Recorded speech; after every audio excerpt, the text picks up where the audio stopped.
got arms like a clanfior, then you got no range with a weapon, but you're quick with a shield.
You're not supposed to be here.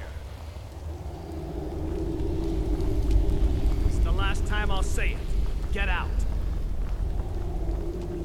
Guards! Trespasser! That's close enough. Never should have come here. Ah!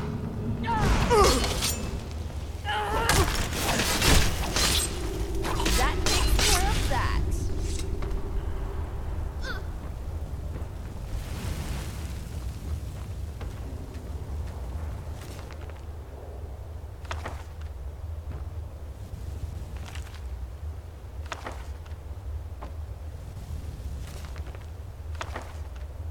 I see you're not so noble yourself.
nice.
Dragons breathing fire in the sky.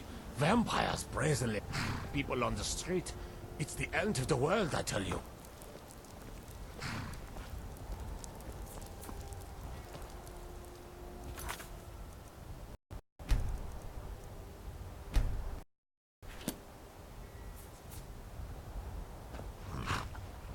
Need a ride?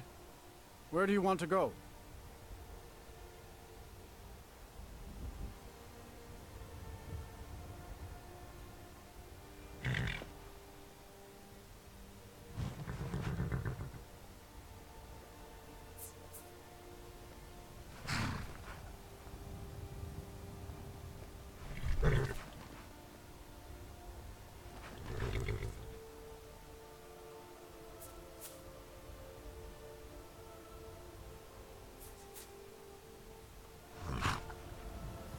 Climb and back, and we'll be off.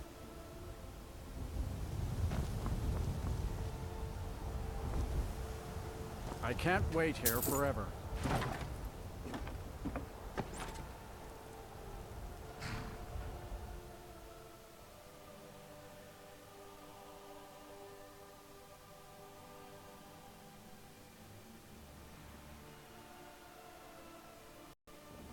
Could sure use a warm bed right about now.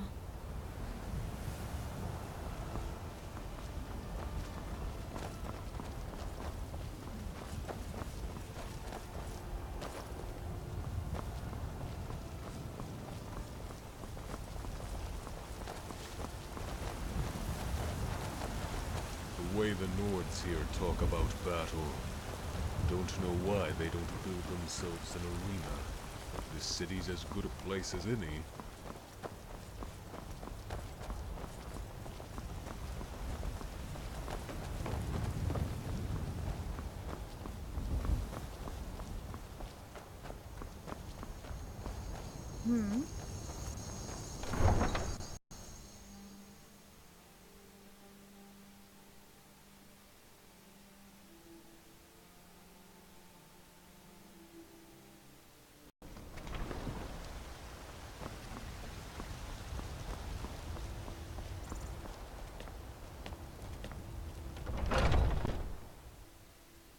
Let me know if you You see can anything see you for like. miles with this landscape. There's not much see, but you can see miles of it.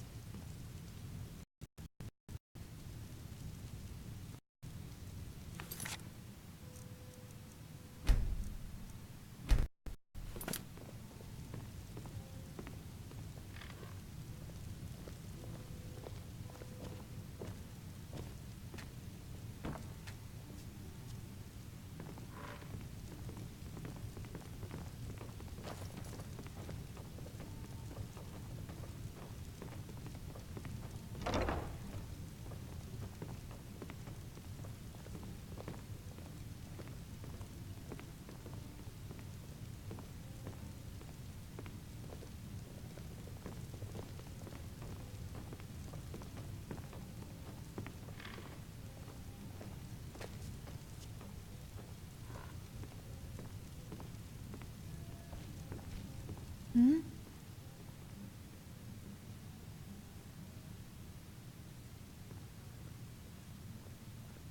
Hmm?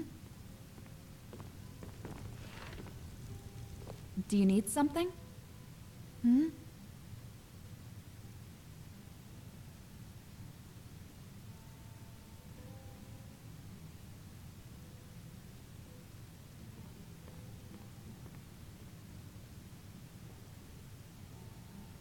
After everything you've done, it's time I tell you the whole story. It's kind of a long one. Are you ready to hear it? I wasn't always who I am now. Wanderer, cutpurse. I had a home once, Oakshore. A great estate just north of Hammerfell. The mild winters led to bountiful harvests every year, which made us very wealthy. I was raised to be every bit the nobleman's daughter. We sold crops to the Empire and the Aldmeri Dominion for years. One day, my father was approached by a Thalmor official named Vidric.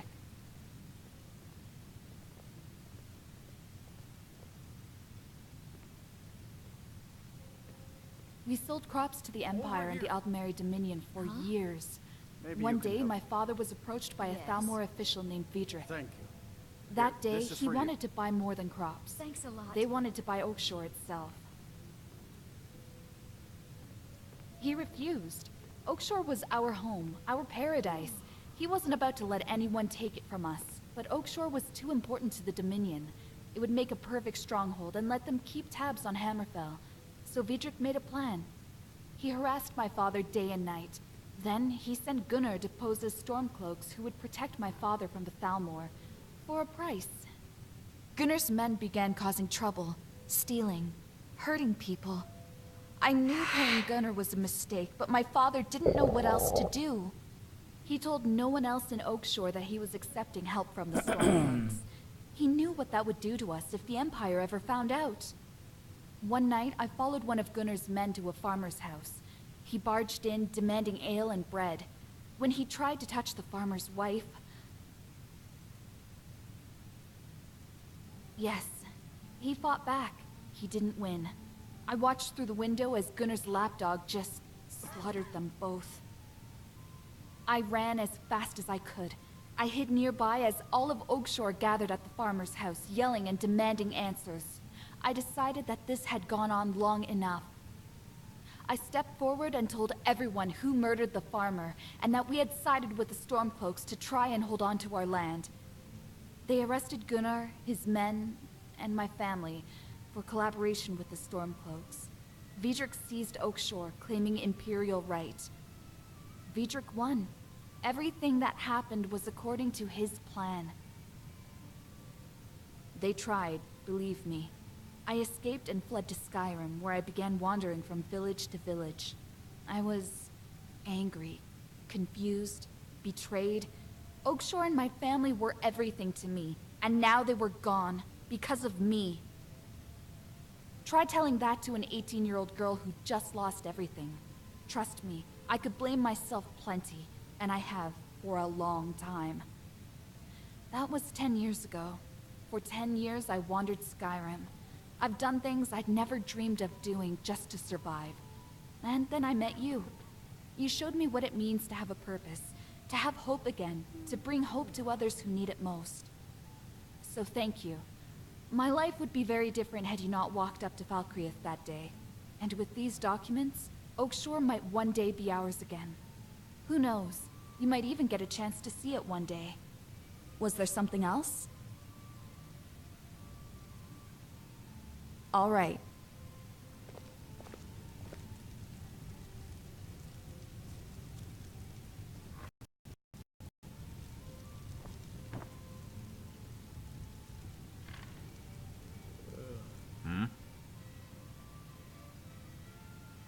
Well, that's a problem, friend, seeing as I'm following you for a reason. Rather not have to think about where I'm going, if that's okay with you. But, if you want my advice, I'm a this way or that way guy. I just flip a coin, or a bandit, and let it make heads or tails of the situation.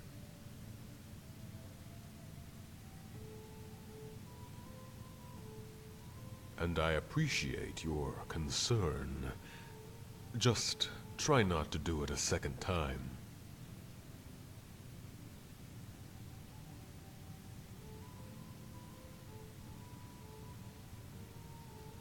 Business, friend. Business. Perhaps when our adventuring days are over, we can open the finest Torker stew shop in Skyrim. That, or a brothel. Seems like Skyrim needs more of both.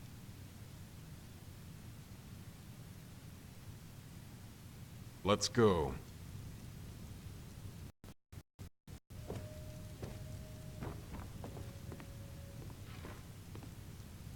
They say Yorland Greymane crafts weapons that can make heroes out of beggars. I'd like to see him turn Embry into a dragonborn. What can I do for you?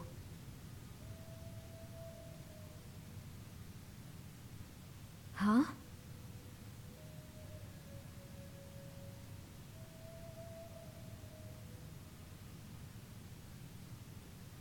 How can I argue with that?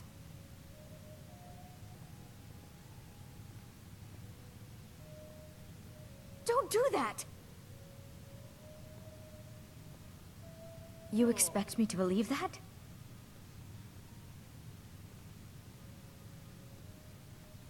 Until next time.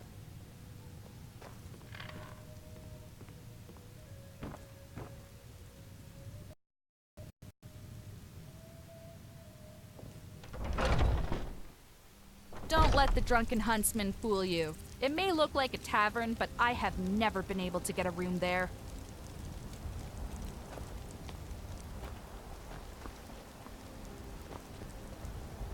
They say only vampires and burglars creep around after dark, and I know which one I am.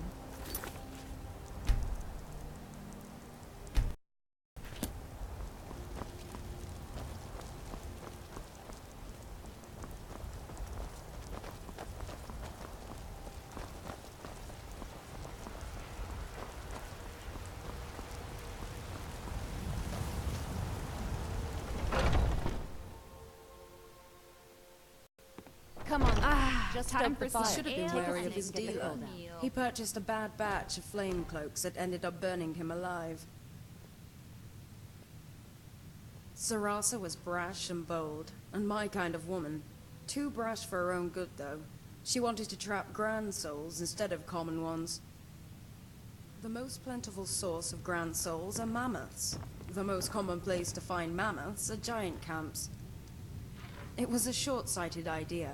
We ended up wasting all our profits on magicka potions, provided we even survived. Sarasa didn't. Giants are quite protective of their big furry cheese factories. Well, at that point it was just the two of us. Razan wasn't particularly missed, but Sarasa was our healer. Einar was a gallant Nord, if nothing else. We were exploring a cave to the northwest. A large, desolate space rumored to be inhabited by necromancers. We entered the main chamber, which was hollow. Long fangs of rock that jutted from the ceiling. It was in the shadow of these fangs that the spiders lived, and from there they descended. We stood back to back as they surrounded us, his hands shrouded in ice, mine cloaked in fire. I wanted to set them aflame, to oblivion with soul traps. A waste of magicka and time, but Einar saw fit to waste both. Indeed, it was his soul trap that set them upon us. At one point I couldn't distinguish the live ones from the corpses, so I burned them all. We had managed to clear the path to the exit, however, and were just about to escape when a spider the size of the moon dropped from the ceiling.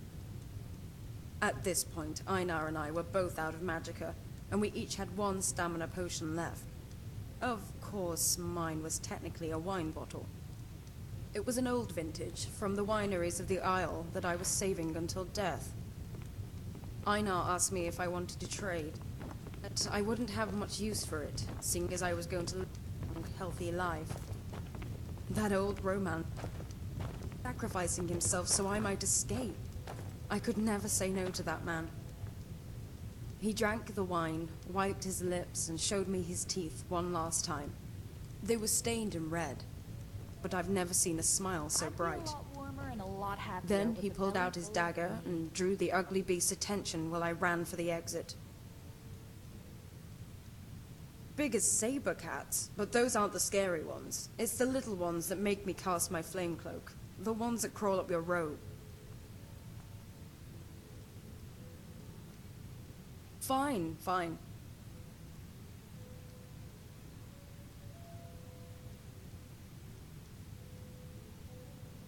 Really? No doubt from that knave Larkspur, telling everyone that I'm a battle cat under the sheets. The truth is, I don't even remember any of it.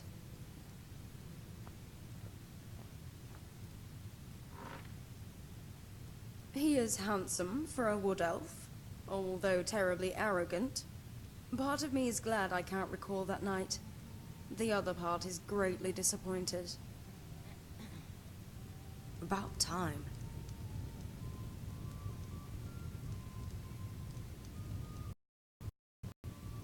If you're looking for the court wizard, you'll find him somewhere in that general direction. Good to see you. You're the best. Oh, thank you, Divines. Bless your kind heart. Make it quick. If it's a whatever you're looking for.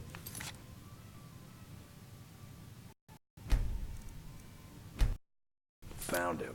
There's no sword arm for hire in all Skyrim.